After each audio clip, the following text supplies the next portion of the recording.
just keep looking back and forth. Yeah. All right, guys. Welcome. That song should have lyrics to it.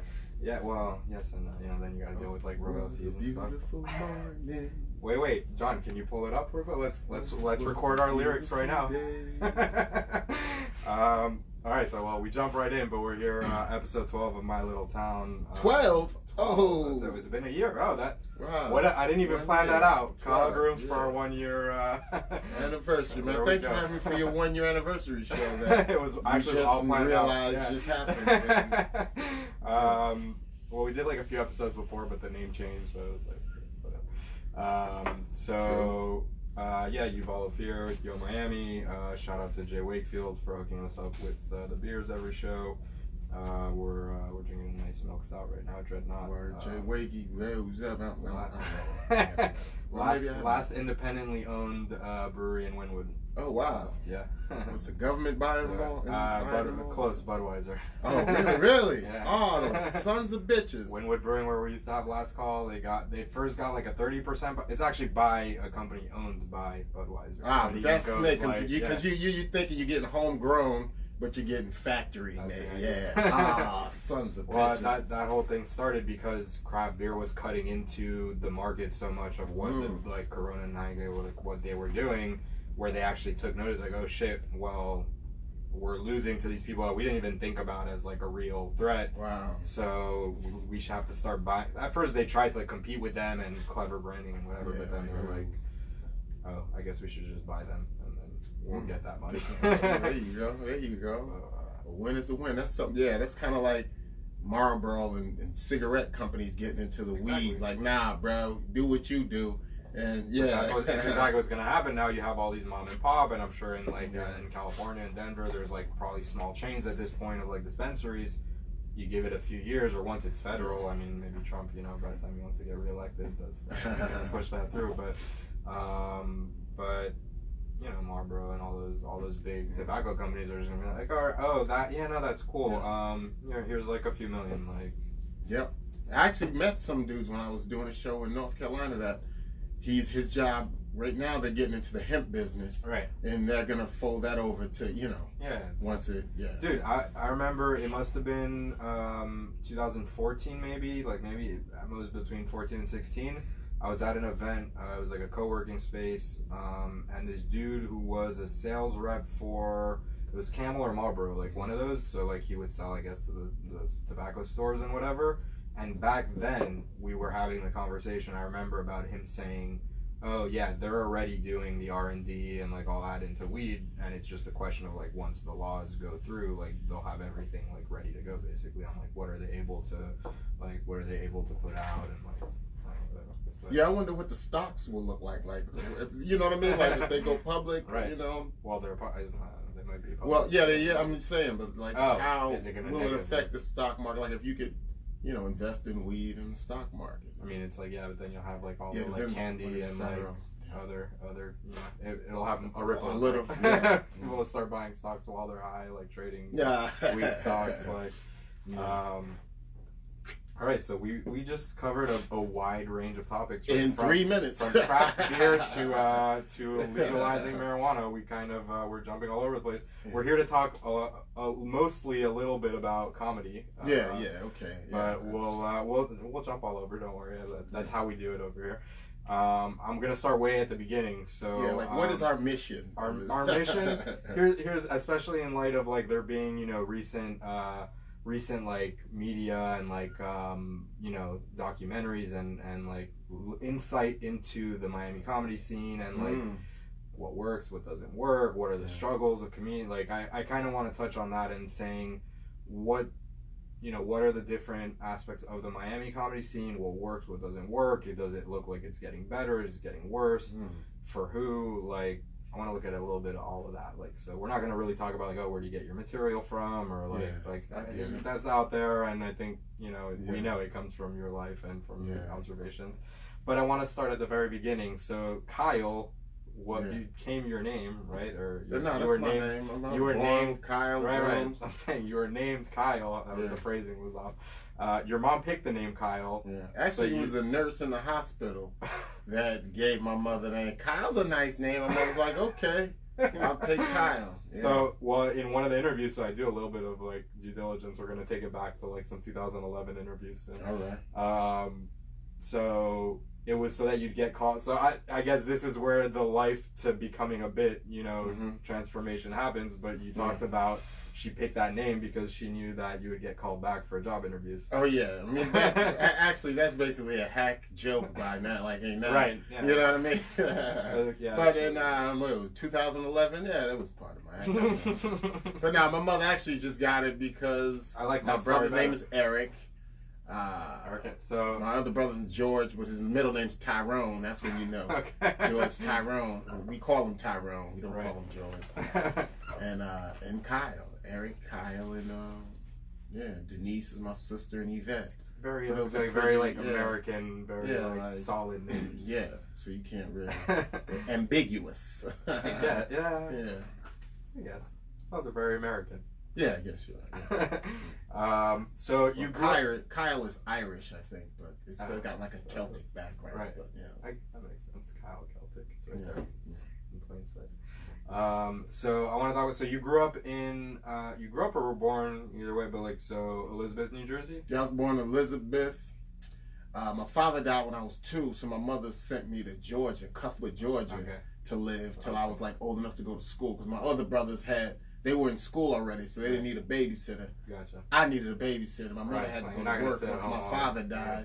So my mother sent me to Georgia to live with my grandparents. All right, yeah, because you do have some bits about that side. Yeah, of your about Cuthbert, Georgia. Yeah, rural like upbringing. Best experience. I'm so happy I experienced that part of life, bro. But so that was you were like a kid, and then you went back like when. Then you I went to school. Yeah, and I got to tell you, just because I was New Jersey, but then I was reading an interview and it said Elizabeth specifically, and I'm like, this is my experience with Elizabeth, New Jersey, is we have a client, like for the family, this is the perfumes, like we have a client that all they do is sell to like the Botanicas and like all those like type of like off the grid like shops, like all the like not medicinal but like pharma adjacent like voodoo shit. Yeah. So they sell all that, the creams and the that and the whatever, Dragon's Breath, stuff like that. Exactly. Their warehouse is in Elizabeth, New Jersey. Oh, wow. And that's why and it's in the middle of a neighborhood, which I always thought was weird. Mm-hmm. It's all houses around, then you have like 2 warehouses that are just like there. So probably used to be like drug warehouses back in the 80s or something. I don't. But yeah, there's New York, the port of Elizabeth and Newark. The port of Newark is like right there. That's, right. Yeah, so very very industrial. Like growing up in Jersey, like Jersey got the reputation of smelling bad, like because they put chemical plants, they put all that shit. We said we just put it on Virginia Key. Yeah, the Black Beach. Yeah, okay. Oh yeah, exactly. Kind of bit them in the ass now when all the rich white folks moved in. It's like, oh fuck, there's is it Virginia Key Beach or is it Virginia Key was the Black Beach? Virginia Key is I know because like the music festival that I worked on. But you were talking about the actual key, Virginia Key. No, but it's on that one because it is. Yeah, there's signs and shit when you're going to Virginia. Right. Yeah, I'm just okay. We're all for that. There's shit in the water, nuclear. So yeah, that I thought that was interesting that you having that kind of back to back and in very formative years while going through very like transformational like time, whatever that died and all that. Out in the middle of nowhere, like out in the like kind of the rural landscape, like slower pace, like everyone knows each other. I mean, I guess there's a little bit of that in New York, New Jersey, also like everyone knows each other in the neighborhood, but that to like the super industrial like. Oh yeah, like I feel like there's similarities and very different. Like because like in the woods, you actually kind of get acclimated to like wood. Like I used to love going out in the woods. Even when I lived in the city, I would stay like in some woods. Oh yeah, that's true. Jersey, you guys. That's where they put the bodies. So I was into so I joined the Cub Scouts so I could go camping. I always stayed kind of, because when you live in the country. It's like you have to be present. Cause shit could mess you up. Yeah, we forget that, snakes. I used to see snakes playing when I was out playing. Yeah. You'd see, a wild hog would get loose. Yeah, those like shits the are South, they're vicious, yeah. bro. When one got loose, you had to, be on the lookout. And my grandparents used to let me play in the yard alone. Like, I'm like, what? It's like they weren't even thinking about like rapists, child molesters. Like there might be a boar around, but like wait, you'll be fine. Get bit by a black shotguns over there. There's a bunch of shit that could kill you. Right. Oh yeah, and shotguns too. I used to carry shotgun. Like my grandfather taught me how to carry a shotgun at a young age. So I was throwing that out there flippantly, but there you go. No, really, I used to carry it. Yeah, and I used to try to imitate my uncles, and because they would all go out hunting, and they all had rifles, and I had like a little BB gun. But yeah. My dog Pencil Tail, I miss him. That was his name? That was his name, Pencil Tail. He had a real hard tail, like a pencil. Right? No, I didn't think it was like because of his dick. Yeah, a little dick motherfucker. So that's funny. So then you, why? I mean, was it a girl? Like, why did you end up moving to Miami? Miami. When I graduated Perth Amboy High School, and I went to Jersey. It's Jersey. Yeah, it's Jersey. It's a little because my mother, like she did a little better every few years. So we started off in Elizabeth. We made a little money. We moved next door to the town, Linden, and then we moved to Perth Amboy. That's when we went to a one-family home. So we was like really doing okay. And that's like here, Little Haiti, Miami Shores. Yeah, you go. Yeah, I heard now Miramar is like the spot. Yeah, that's what. So you move around the state. But no, I came to Miami because I went to spring break in 2000. I don't know, 2 years back to back. My junior year of high school and my senior high school, and I was like, got in early. You mean you could get weather? I took a trip to L.A. my junior year in high school, and it was Christmas time. We were on the beach chilling. We were on Venice Beach. I'm like, what the fuck? Like, you mean you could do this? Like, I'm like, why am I? Because I used to get depressed in the wintertime. The lack of sunlight, it just all would fuck my head up. And I was there. We were like chilling, and I said, when I go to college, I'm going to a place where it's sunny. Fuck that, And I looked into California, L.A. I wanted to go to art school, so I was like. I looked at so you were already kind of going art. Yeah, art was because I was a graffiti artist. So I used to, I didn't know that. I used to write graffiti all the time. Vicious. We might know some. Well, I was back in the '80s, and I know some guys. I was toy as fuck compared to the niggas. It's like, I see some of the shit in Wynwood. I'm like, oh Jesus. No, I'm talking about like bombers. Like bombers, people, but Jewish connection. Like meeting some of the they started in the '80s, like in New York, whatever. Now they have they go back and forth between Miami and. Yeah, Jewish kids they get into a lot of this, but anyway. And I wanted to go to school where it was warm, and I chose the Art Institute of Fort Lauderdale because you could have bought some shit for nostalgia. They just had the auction today. Did they really? Yeah. What was that? They're selling off all the shit. Shit. The whole thing they got. I don't know if it was sued or they just went bankrupt or whatever. Oh yeah, they went bankrupt. I know they lost money because they went bankrupt. Like I just sent John. I'm like, yo, they have office chairs. Oh shit. For the studio. I should go get a rapidograph pen. They had a lot of shit. Go get a T-square. You could have gotten the AI, like not that neon one, but they had like a metal like net kind of whatever. Like. Oh shit. And it was at the school. No, it was like an online auction. It was an online auction. So, oh wow. And like IT shit and I don't know how if it's still going or if it was like a. Anyway, so AI brought you here. It did because California was too far. California was too far. I was like, nah. If I get on a plane, I got to see my family. But Miami was right here, so. And you still had the family in Georgia? In Jersey. My family's and in Georgia. Yeah, my grandparents were in Georgia still. Yeah, I used to drive up once in a while. When I was here, for Christmas, like every Christmas I would do it. Yeah. But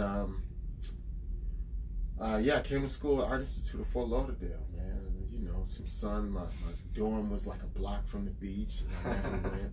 What I mean? So you really became a South Floridian. I did become a certified scuba diver though. That I did. Lots of hidden talents. And I got a job in TV. I started interning at WTVJ when it was in downtown Miami, Channel 4. Maybe it was then Channel 6, but it was NBC before it changed. It was and like obsolete. Actually, I came in when they did the big switch. It was like a big switch. It was like a big deal. And I was just interning doing news graphics.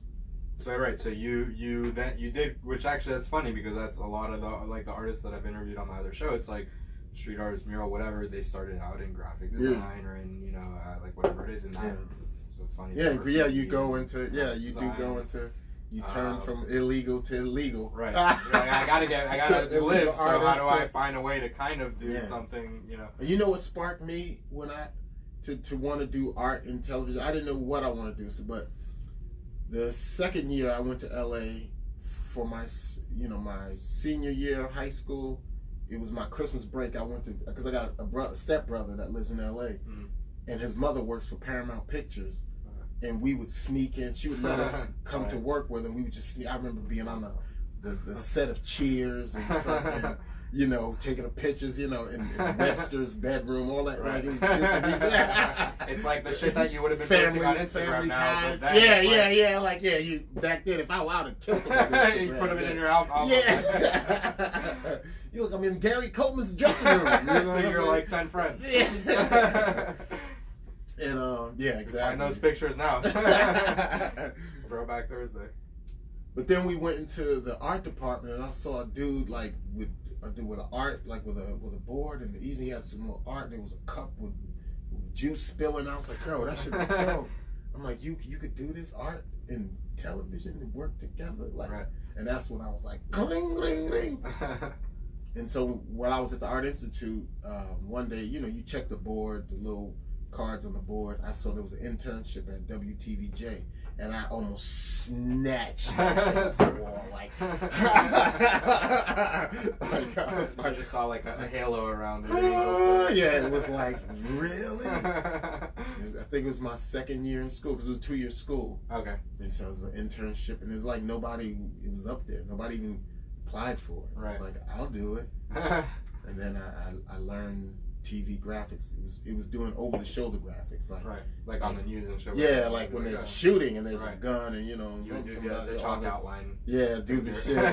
All the over shoulder graphics. You do full screen graphics, and then once it advanced, we started doing moving and compositing and After Effects. Like when you were doing like intern, like when you were at the point of being an intern, was everything being hand done at that point? Like I don't know. No, we were doing stuff on a Quantel paint box. It was a thing called, it was a paint box. It was a whole tablet with a pen. It was like a stylus. And you would scan images and then manipulate them in, your palette, and you had this, you could add shadows. It was kind of like Photoshop. Digital. Digital. But it was like pre-Photoshop. Because now Photoshop made Quantel paint box obsolete, because these things cost $20,000 a pop. But then now you could do the same thing in Photoshop. So it was like, but eventually I switched to Photoshop too. But anyway, you would do the news. Do you still do? I mean, it's still in your wheelhouse, but do you still actively do any like design, whether for? Oh no, my own shit, like my flyers. If you see stuff on my Instagram, it's usually most flyers. Of the flyers I see you're on. It's other people doing them. But I've done flyers for myself. Like you see, go hunting and. I do my own flyers now. I do like my own artwork. That's cool. You still get to And when I was doing videos, I'd be able to composite and do photo, do the After Effects and shit, and edit, which makes me a problem for people trying to edit my shit now, because now I'm like, I gotta. Exactly. It's like no, but I want you to pan this way. That cut is way too rough. That's cool. But so Art Institute, you start getting into like media. End up at Univision. End up at Univision, man. And which then you jumped to Fusion at one point. I mean, no, I didn't. I never worked at Fusion. Where I was at Galavision. I was at. Oh, you were with Sue. Like I ran into you during Battle. Oh, you know what? That was just on some comedy. Right. Yeah, but I'm saying not that. But I have still connections with Fusion. Like that's a Univision company. Right. So a lot of my friends still work there. Gotcha. And I actually pitched an idea, because Fusion at one point was taking a bunch of ideas and pitching, and that's something I just pitched to one of the producers. Yeah. And like, okay, we could do art battle. Exactly. Pitch, Nice. But so, all right, so you started down that road, art, graphic design, TV production, all that, enjoying life in, you know, sunny South Florida. So at a certain point, I feel like it's a little bit of a, not a cliche, but I feel like it's a very common story of how the origin story, you know, like when Spider-Man gets bit by something, whatever. It's like, oh, I was the funny guy, I always made people laugh, and then like, oh, I was walking by a bar and there was an open mic, and I'm not saying that's what I'm doing, but it's like, that's like I feel like the generalized version of like, oh, and I saw the spotlight and it called to me. I was like, fuck it, I'm gonna do it. And, and then from then I was hooked. Like, no, I always loved comedy. I was always funny. Like, you know, even when I was in school, dudes would gather around me and like, just so I could snap on people. Like, you know, every day it was like a job. Like now, pre-crowd, like, yeah, just like, and then when I went to Art Institute, same thing. Like, I'd be sitting there having breakfast, and a bunch of dudes would just come in, and I would get challenged by someone who think they could out-snap me, and I would have dudes' girlfriends like, you know, like real gunslinger type shit. Like, one morning, sitting in the Art Institute, like, having breakfast, all my friends who all the group came in and just start snapping on me. I sat there, quietly ate my breakfast. Wipe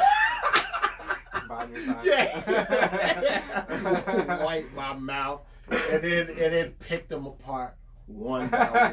You were like taking notes while they were. But this motherfucker, I thought we were close. All right, literally, and it was just something I was always like, you know, I had that tickle, you know, I knew what to say, you know, and because I always had a big head, so that was, people would fuck with me, so it was like I had to, you know, and what was I gonna say? But I didn't think I could do stand up, like going in front of a room full of strangers. So what year, like college, right after college, what years is that? 80. No, I know. I'm 89. All right. So I went late 87, 80s, early 89. 90s. So I feel like that was kind of, let's say it was like stand up was kind of peaking maybe a little bit at that point. But for me, I was always a fan of stand up. Right. I used to listen. You were like on the bandwagon. I used to no. But I'm just I understand that. But the thing is, in the 80s you had Richard Pryor, you had Eddie Murphy. So I didn't, and this was even, Chris Rock wasn't even, he just started in like, but to me they came from outer space, bro. It's like, I can't do that, like, you know. And I live right next to New York City, which is the comedy, but I had no idea of the culture. I used to watch Rascal's Comedy Hour when I was a kid, which was like right up the street in Jersey. But when you're like, you don't know that you can do these, like even with TV graphics, I didn't even know I could do until I saw, like, oh, someone right there, right in front of me, like boom, boom. That's when, okay, I can do this truck, like he's doing it, I could do it. Yeah. It's like, okay, yeah, he's a regular person. Yeah, it's like regular, and to go in front of a room full of people, and you know, and so, but then the '90s Def Jam came out, right. And then I saw regular, like, dudes like, okay, maybe I could, maybe not as a career, but just as a hobby. I could make it to there. I didn't even expect to go anywhere. I just like, I'm gonna do it as a hobby, just to see what I could do. You're like, I took some act. Look, those are regular guys. I'm a regular guy. I'm funny. That could be me. Yeah, but I never thought I would quit my job. Right. Because I was good. Like, you know, I was an art director. Right. So I was making decent money. I owned a house. You know what I mean? I was cool. You're like legitting it. Yeah, I was legit. Did I just coin that? Legitting it. And I don't know. After I tried it my second or third time in Miami. So the first times that you went up was down here?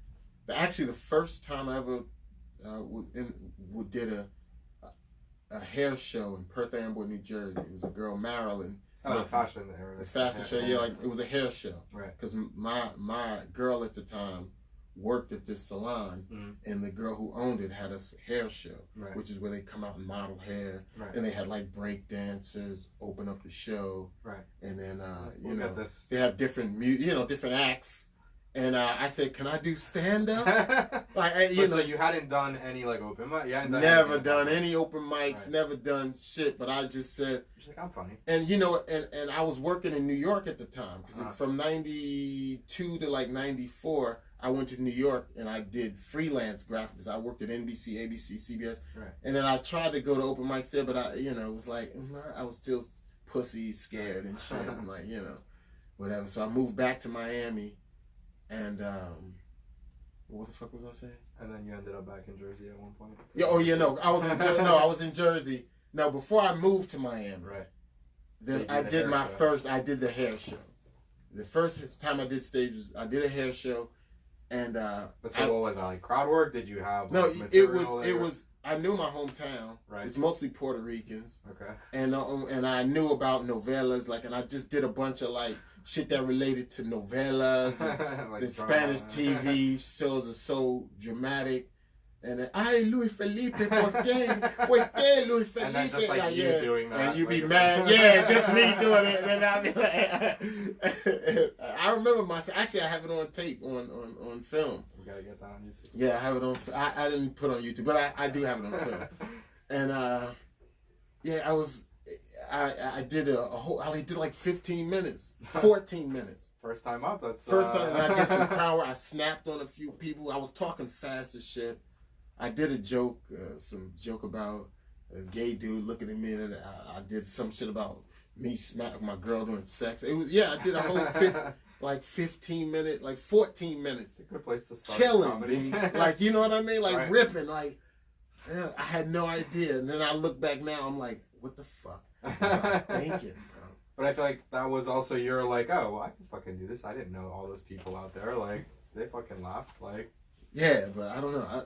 I just, the thing is that now looking back for a new comic to do 14 minutes to me just freaks me out. Right. That's what I'm saying. At your first time, you're doing 14 minutes and not, bombing, not getting pulled off the stage. Like, that's a good sign. Like, all right, maybe I'm not saying it was a great set. Yeah, I guess polish it, but take the time to polish it now because all right, you're starting on a good foot. Like, but just ignorance is bliss. I didn't know you're not. I should have stopped at 5.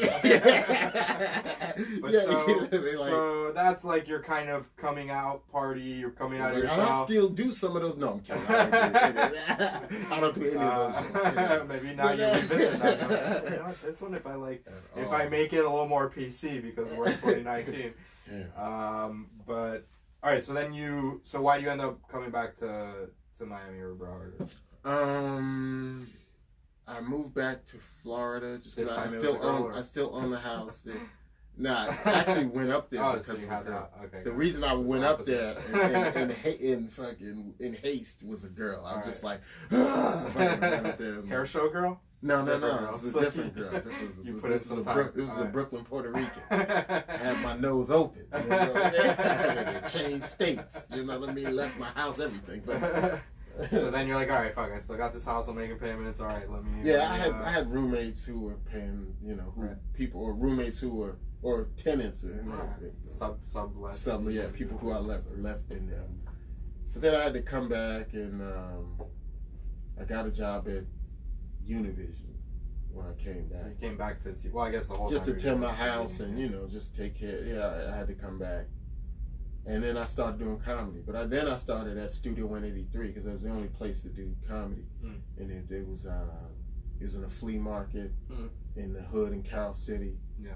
And it was like, the worst place you could fucking start comedy, bro. Compare it to, which mind you, full disclosure, I haven't been to Tourist still. Nah, Tourist. But from what I hear from the comics, Tourist is only bad because the setup is loud. Right. People are drinking. They're not there. No, people are there for comedy, but they're there for good comedy. They're not there for. Do you know what I mean? Right. Yeah, they're just me. If you ain't funny, impress me, bitch. Yeah, what? Yeah. Fuck that shit. And then it's intimidating. It's like everybody they got gold. You got from Dope Boys to Miami Dolphins that will be there, and Marvin Dixon will be hilarious. The host at the time was killing. Everybody who's done like Bernie Mac, everyone's done Studio 183. Cedric the Entertainer. Matter of fact, all the kings of comedy. It's where Bernie Mac started saying, "I ain't scared of you motherfuckers." That's where he got. That's when he at Studio 183 is when he came up with "I ain't scared of you motherfuckers." I feel like we're on inside the actor's studio. Yeah, because that's how I'm just trying to explain how rough that fucking room was, man. And then me, I was an art director at the time. Right. I used to come there with Banana Republic clothes, you know, Abercrombie and Fitch, you know, like. But that could be like a, you know what I mean? That's what I was a hipster before the, you know what I mean? Yeah, which is very hipster to say. I was hipster before it was cool to be hipster. But nah, I just went through this, like, you know, just this preppy kind of this. Like I'm working corporate, whatever. Yeah, right? But and then I would come up, but then I was. Did you have the glasses already? I didn't have glasses, but I had to start wearing. Are those them. prescription? Yeah, they are. Okay. They are. All right. But because I think working on TV monitors so much, and so many years of doing TV graphics, and you really straining the monitor, it probably bought out. Yeah. So I had my eyes got weaker, and I had to wear glasses, and I was even debating whether I should wear my glasses, like because you see my first Def Jam, I wasn't wearing glasses. Right. It's funny because I associate you with the glasses. Yeah. For me, it's part like of it's weird. People see me without them. They're like they see me naked. I don't know if I'd say that. But it's I feel like it's a very defining character. I mean, because you were wearing them when I met you, like we were first doing shows and stuff. Yeah, absolutely. So I get it. Distinct. Yeah. I don't know. That's true. It could be a logo, just so I want to ask because you did this interview. It's called Parlay Magazine. Does that ring a bell? Like in 2011, and so you mentioned there you went pro after 5 years. You've been doing comedy for 7 years at that point, I think it was, but you went pro after 5 years. What did that mean for you in 2011 to say you went pro after 5 years? Like, what's going pro as a comic? I quit my day job, and then I was paying all my bills through comedy, just through comedy. And still, that's the case today. Yes. So it's been. I haven't had a day job. Haven't had to drive Uber. Thank God. 20 years or more. Yeshua, Yahweh, Ben Yahweh. You know, all of it. You feel me? So it's been at this point what? 20 years. 25 years. 25 years that you've been. I started at 25. I turned 50 this week. Congrats. So thanks, bro. My daughter's on the 20th. July 10th. Yeah, Cancer. That's awesome, man. So I'm gonna fast forward through some of this stuff, like, or we'll just brush on it. But so you you go pro after 5 years. Yeah. So you were basically doing mics? Like, I'm assuming there wasn't necessarily. Because there wasn't it wasn't a comedy explosion then. Right. So there was a lot of black rooms because of Def Jam and all that. Right. That just had comedy shows. So I would get booked at like a lot of the urban shows. But so when you say a room, like then what? Because today it could be a brewery, it could be a bar, it could be whatever. Well, back then it wasn't brewery shows, but it was club bar, like a night, like a Studio 183, and then the Improv opened, and then I started becoming a regular host of the Improv when it was in the Grove. Oh, cool. Like when it was still upstairs, like when it was upstairs. So I was a regular Monday and Tuesday host. That's where I met my wife. Oh wow. It was like like the Coconut Grove Improv was like my house. I would leave Univision and go, like I would take a the car wash on US 1 right there. I don't know, the one in Coconut Grove.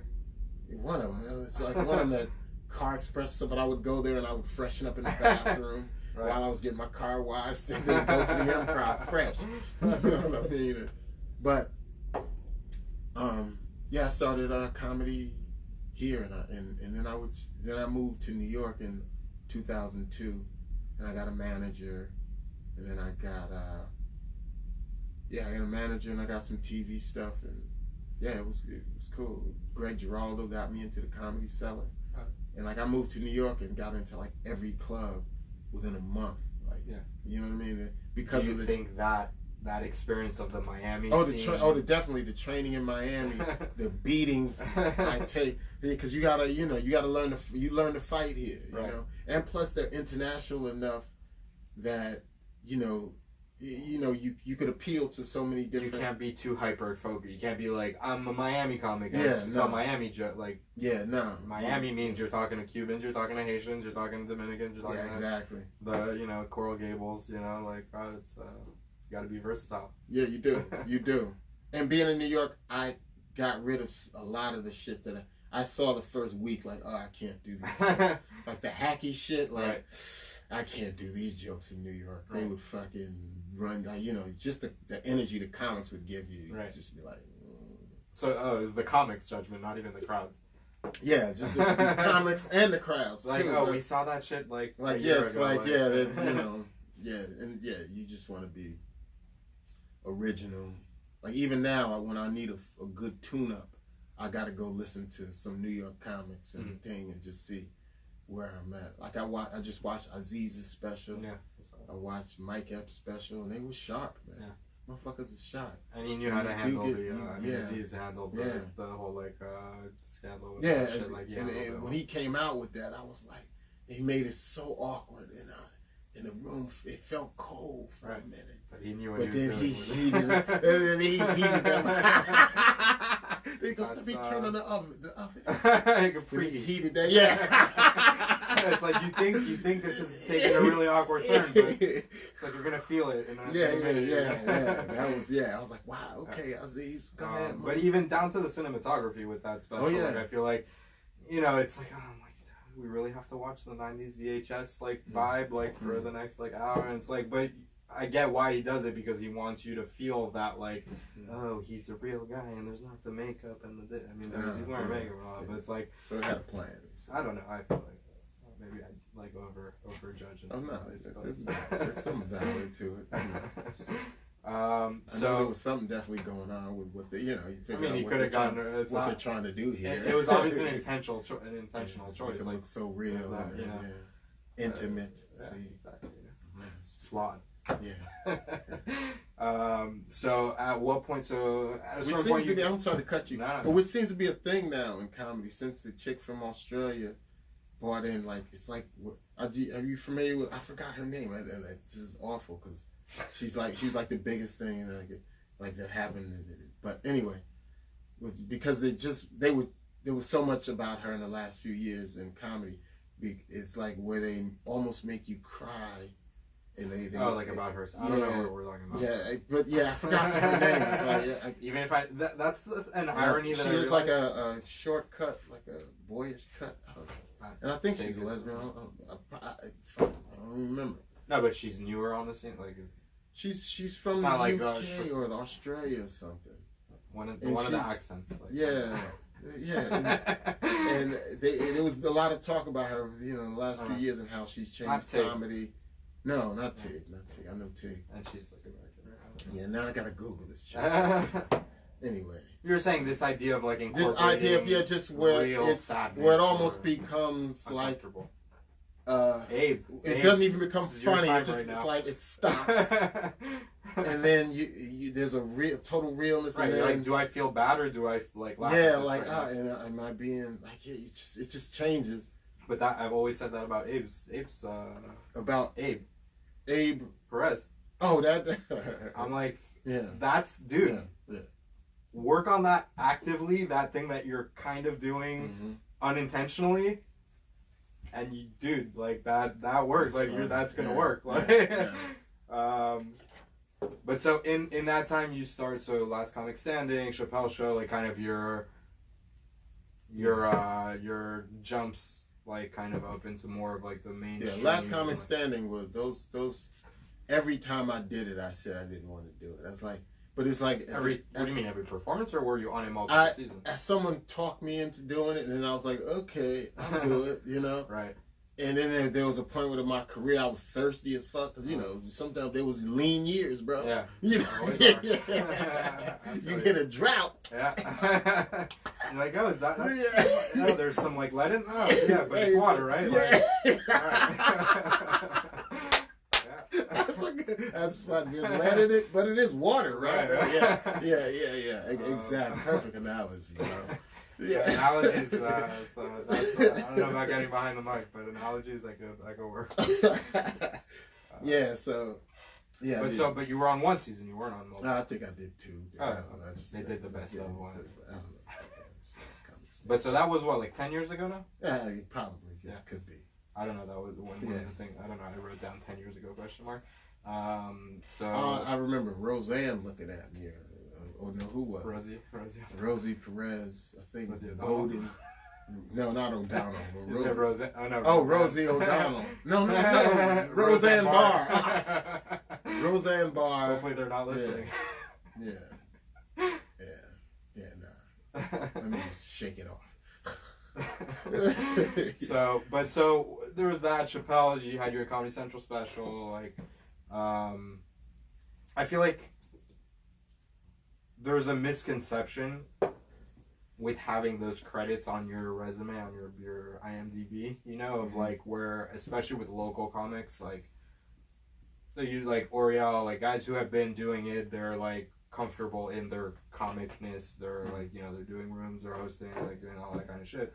I feel like, and not Oriel specifically, but I'm saying, I feel like there's this perception where you kind of get put on a pedestal. It's like, oh, you passed that hurdle, you like check that off the box, like, oh, national TV or whatever, like whatever this idea of like, oh, you were on Chappelle's show. How important or how significant were those opportunities or not, like with Last Comic, but how much of a role did those actually play in furthering your career as a comic, in you being able to continue to support yourself on comedy?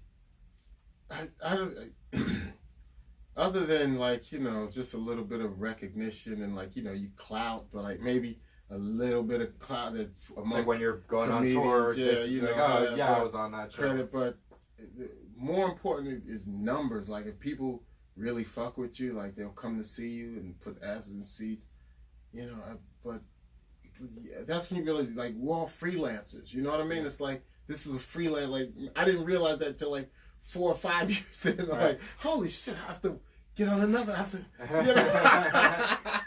keep Jesus, you know what I mean? It's like, whoa, and I'm so happy that, the phone rings and, you get to work and I get to travel and see things, and I'm really happy not to be in the art department anymore, But so you have at this point, so I would assume if you had one at the early stage of your career, like, so you have like people, like a team, whatever, but like you have like someone who deals with like. No, I have, and then I had like, right now it's like for the last 10 years it's been me. It's like it's been me, yeah. Shit, and then also coming up with material and performing, performing, and because I'm in the street. I made enough connections. I'm in the streets, I do more like than my manager has done. Right. But I will say that my first manager when I got to New York did unpick a lot of locks for me. Like, I was on Tough Crowd. I was like, you know what I mean? Yeah. In my association with Gerald, and I met Patrice, and I met all the, that whole crew. Yeah. And I will say they have gotten me into things. But then you move on, you get college agents, and you get commercial agents. But so that's something that I feel like, because I want to touch on this idea of like, I interact more with like the local comics who are like, either have the idea of like, and I feel like the aspirations or the end game with comedy has changed from when you started to like people who are starting now. Yeah. Where now I see comics who have been doing it for like a year, 3 years, and it's like, oh yeah, like I'm headlining, I'm booking this show, I'm like on shows, like I got this, and it's like, are you paying all your bills yet? And it's like I feel like it's like, I don't know if it's that I don't understand what their end goal is or they don't, but it's like I feel like being a comic is the new being a rock star. It's definitely has been like a goal. It's been a gold rush. I feel like it's a gold rush. Like there's gold in this now. Who's the next Zach Galifianakis? Yeah, and I don't know, man. Like when I started, it wasn't like now. You go to every city, there's a scene. Like now, and I'm not saying that's a bad thing. It's like when people actually listen to the comics and and I can't be, you know, I don't control the environment, so it's like I'm gonna live whatever environment I'm in. But you really have to be good, like now, to stand out, because there's so many. Do you know what I mean? It's like, yeah, a lot of comics, I've seen people falling off cliffs, man. You know what I mean? Like, whew. Some for the better, some for the worse. Yeah, you know, but it's just like, yeah, and you got to keep writing and keep rising. It's weird. It's like it's really luck. There's a lot of shit that you gotta. Luck is any field, anything that you're trying to accomplish. I feel like there's always like a little 5% that you gotta chalk up to like right time, right place. Proximity, you know, associations, all that shit is a factor. Location, all those cliches. And then funny, and then to be, and then in this art form is, you know, if you could catch it, you could catch it. But a lot of people, you know, you don't catch it. You know what I mean? Yeah. You could be funny, but you know, I don't know. So that, but also going along with that, I feel like a lot of these comics, like this new wave of comics that are kind of coming out of the woodwork, like in the last, let's say, 5 years, I feel like it's very similar in a way, in a few ways, to the artists that, you know, so I do a lot with, obviously, like visual arts, so I see like both sides of that. The idea that you have people now that see it as this kind of American dream, which is really the American illusion of like, oh, if you find the thing, then you never have to work again, and you just get money thrown at you, and you could just take it easy. And it's like they see like the Sandlers, the Rocks, like all these people. It's like, oh yeah, like making millions of dollars on movies. And it's like you don't see the fucking 30, 40 years that came before it, where they were hustling and fucking starving, and like it's like it's like, oh look, man, they got discovered, and they fucking SNL. They see the early or the late stage. You're like, oh, they were on SNL, like really young. All you gotta do is go viral. Exactly. One. So that's another thing now is with like these internet sensation comics, and how those like integrate with the real world. Like, there's these stories of like, I got 1 million views, 1 million followers, whatever the fuck on YouTube, and then they like did their first like. I don't know if it was a college or a comedy club, whatever, did it and like completely bombed, and it's like it's a weird world in general that we're living in now, but I feel actually bad for dudes if they, like, you know, if you to be live, because I remember Charlie Murphy started, he was on Eddie Murphy, he was on Chappelle's show, and people knew him as Charlie Murphy, right? But then he started comedy after the Chappelle show, and Charlie Murphy is a funny dude, like funny, but he had to actually grow with the public knowing him already. You know what I mean? And having this view of him, or this like idea of him, like, oh, he's Charlie Murphy, the character from Chappelle show. Yeah. So he actually, I've seen him from the beginning, and he actually developed, because he's fun. Charlie's funny, bro. Right. Like funny, and he actually had to develop. He took a lot of punches in the face, and take a lot of. But you know. Those comics, you're gonna take some bricks to the face, man. But I think that's what's necessary, and what I think is lacking in a way with this newer. Not to sound like a whippersnapper, you know, like, but I feel like there's a school of comics that understand this idea that I love comedy and I can't do anything else, but it's a job. And I have to sit, I have to write. Like, it's not about the 5 minutes or the 10 or 15 or half an hour that you're on the stage. It's about what did you do to make sure that when you got up there, you could do what you had to do. And I feel like that, and I've dealt with that where, like, I have comics that pitch me shows sometimes, or, like, those kinds of things. I'm like, cool, like, let's talk about it. Let's put up, like, how is this gonna, like, they'll pitch me, like, oh, this is the idea for the show. And then it's like, okay, how does that work? Like, really, though? And it's like, I'm like, come back to me with a plan, and well, I'm like 90%. It's like I don't hear from them again, and it's like, so I feel like there's a lack of like, just because it's comedy, like you're making people laugh, so it's this idea of like, oh, I'm the funny guy, I make people, but like I think that's what separates the people who could actually. Oh yeah, you definitely have to work, bro. I've been writing. Yeah, you have to work. You got to keep writing. Because I've been in comedy 25 years, and I see the people that don't write. I see the people that do. You know, that's why I'm so proud of Mike Epps' new special, because there was a point where I guess he must have been really busy doing other things where he, you know, you could see he was a little but this last special killed, bro. You know, yeah, killed. I think I might have seen him at the Improv when he was at the Yeah. Yeah, it's funny. No, because I've seen him live once, and he seemed like he was freestyling and, you know, a little bit. But this shit was tight. Yeah. Amy Schumer's special was good. I liked her special. Oh, that's what I was going to say before that. I didn't finish that.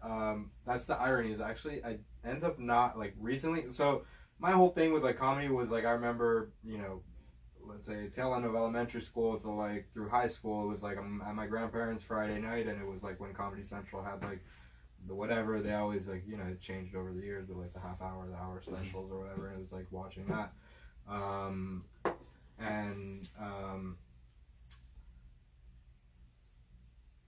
Where was that? Amy Schumer. Amy Schumer.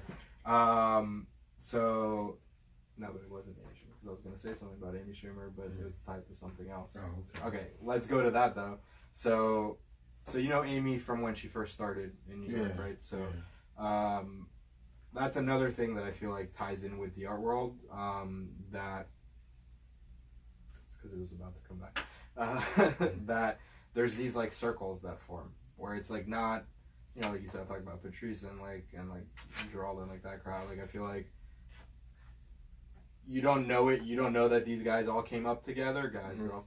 But it's like I feel like there's this solidarity in a way where there's people that went through the trenches with you, and it's like, you know, people don't forget that, and then it kind of, I feel like one person does well, and you see a whole kind of group come. Like even if you look at the older SNL like generations and stuff like that, where it's like, oh, we need someone to fill this void in a show or in a, you know, like whatever it is, or like, oh, like we're booking you for a club, we need an opener or whatever it is. Like I feel like that's very much a part of comedy, or not.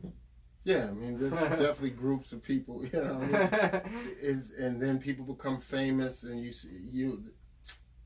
in fact, there's so many people you work with that you're just passing by in the trenches, you know, like John Mulaney, you know, Ali Wong. I think I've worked with so many people who, you know what I mean? Right. I've worked with almost every king of comedy except for Bernie Mac.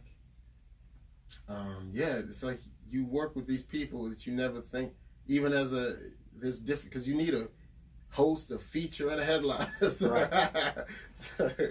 And yeah, I don't know. You pass. It's a pool, I guess. Am I off topic? What's going on? No.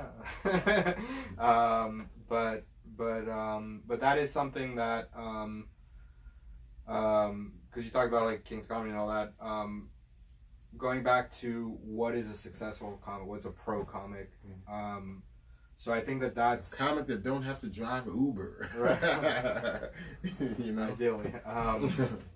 But that's the thing, is I feel like to have comedy be your job, you got to treat it like a job, like we said before. And it's also, I think, looking at it beyond this like American dreamified version of like, oh, I'm gonna, you know, SNL or like whatever it is. I feel like now it's like Conan or whatever. Like, oh, okay, these are these milestones that I have to hit.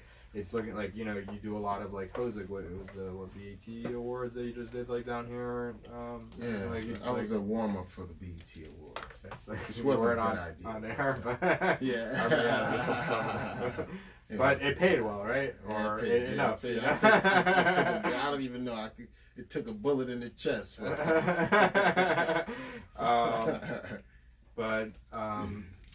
but so I guess I want to come back to just like we have a few minutes to wrap up. Comedy in Miami and how, you know, so that form, you like talk about how it's evolving, because people always kind of come back to, you get to a certain point with comedy in Miami, and then you have to go somewhere else if you want, if you're serious about it, if you want to like go somewhere with it. And it's always, you know, New York or LA, and there's a little bit of Denver sprinkled in there, but I don't disagree with that in the fact that I don't think that there's really a good environment like to support sustainably comedy. Like there's not like in New York clubs on every corner in a certain neighborhood or. No, but it's Miami. I've been in at least 3 really sweet rooms this week. I opened. Hannibal did a spot at the Villain. Yeah. I opened for Hannibal there, right down the street, which from is Real a Space. sweet room, you know. And someone had me do Sandbar on Collins Avenue, and I thought, oh, this is gonna be a shit gig, but I took it because it's up the street from the crib, so I'm like, okay, I'm gonna go. And have you been to that space? It's like you go in, through the bar, then there's a courtyard, then there's a black box like theater space, right? Which I was like, holy shit.